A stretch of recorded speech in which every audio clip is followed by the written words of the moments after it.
Bonjour tout le monde. Aujourd'hui, je vais vous expliquer l'effet de l'utilisation régulière d'un dentifrice, surtout les dentifrices commerciaux, ok?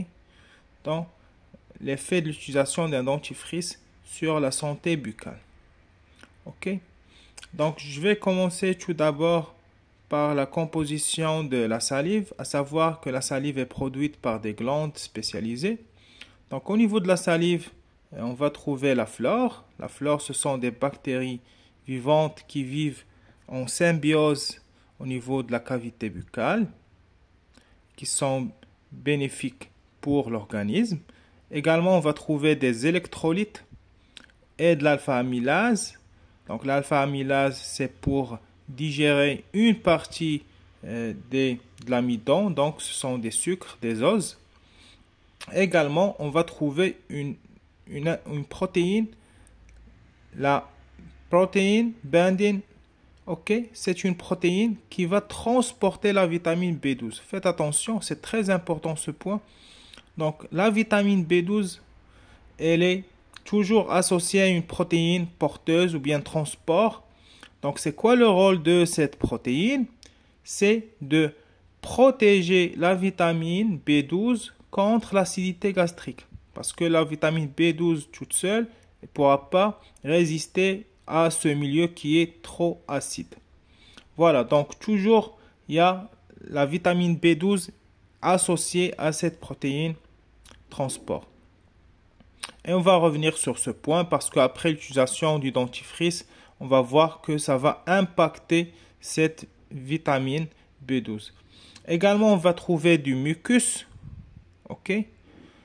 Également les bicarbonates à CO3-. Donc ici, les bicarbonates, c'est l'effet de tampon. Donc ça va réguler l'acidité au niveau de la cavité buccale. Bien sûr, l'acidité ici, issue de la fermentation bactérienne. Parce qu'au niveau de la cavité buccale, il y a plusieurs souches bactériennes. Parmi ces souches bactériennes, ou bien ces espèces, il y a des bactéries qui font la fermentation. Ok. Et on suppose que au niveau de la cavité buccale, maintenant on suppose qu'il y a trop d'acidité. Donc ça va favoriser les caries. Également la croissance de la candida.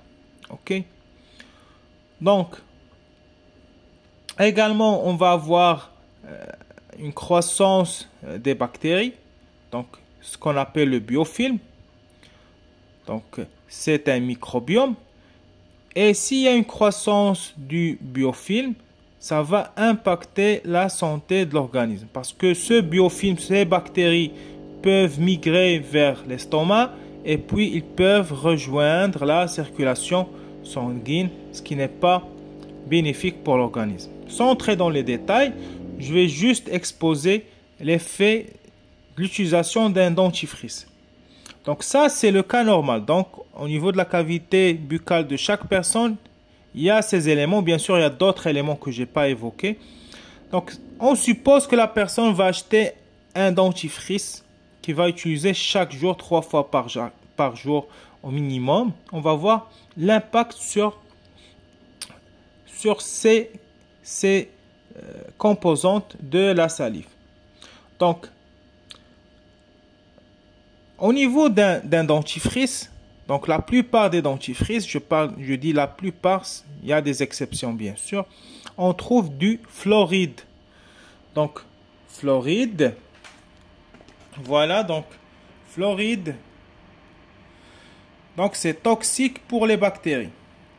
Et quand on va utiliser le dentifrice, on va tuer des bactéries et les bactéries, ici, ça joue le rôle d'une barrière immunologique. Donc, la première barrière du système immunitaire contre les attaques, les agressions des microbes, que ce soit des parasites, des champignons, des virus, des bactéries exogènes qui viennent de l'extérieur, pathogènes. Donc, ce sont nos bactéries qui vivent avec nous. Donc, première barrière, ce sont nos bactéries. Donc, si tu vas utiliser un dentifrice régulièrement chaque jour, tu vas tuer les bactéries et comme ça, tu vas avoir une dépression immunitaire au niveau de la cavité buccale. Donc, tu vas avoir moins de bactéries et il y a plus de risques de contamination, bien d'infection. Voilà. Également, dans un dentifrice, on va trouver, souvent on trouve ce composé triclosan qui est un perturbateur de glandes. Ça veut dire que ça va perturber le travail des glandes, à savoir les glandes qui vont sécréter la salive, etc. Également, il va tuer les bactéries, donc c'est un antibactérien, c'est toxique pour les bactéries. Troisième composé qu'on trouve partout dans les produits chimiques, c'est le sodium lauryl sulfate. Donc le sodium lauryl sulfate, on le trouve dans les shampoings, dans le savon, on le trouve partout. Ok, donc c'est ce qui donne l'effet de la mousse. Ok, donc l'effet mousseux, je ne sais pas est-ce que le terme c'est juste. Donc cet effet, il est dû à ce sodium lauryl sulfate et c'est toxique. Déjà quand vous utilisez du shampoing, il est vite absorbé par la peau parce que la peau c'est comme une éponge, donc elle absorbe et donc c'est toxique. Ok. Également, dans un dentifrice, on va trouver du propylène glycol qui est cancérigène. Ok. Du parabène. Bon, aujourd'hui, il y a des dentifrices qui n'utilisent plus le parabène puisque c'est connu que c'est toxique. Également, on va trouver du carragénine. Donc, ce composé a une action inflammatoire sur l'intestin. Ok, donc vous allez me dire qu'est-ce qu'on va utiliser pour la santé buccale. Donc c'est la deuxième partie de la vidéo. Donc on voit bien que le dentifrice commercial, ça contient beaucoup de molécules qui sont toxiques. Voilà, qui vont impacter que ce soit les bactéries ou encore la protéine transporteuse de la vitamine B12 parce que il y a des personnes qui sont très vulnérables au dentifrice. Ils vont avoir des anémies juste parce qu'ils utilisent des dentifrices.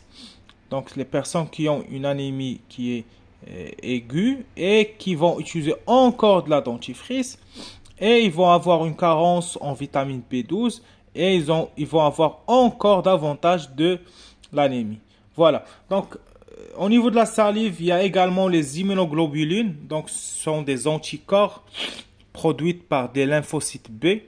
Donc, c'est le système immunitaire. Donc, ici, le système immunitaire, soit il y a des bactéries donc, qui vivent en symbiose, soit les immunoglobulines qui sont spécialisées et qui vont neutraliser des microbes. Voilà.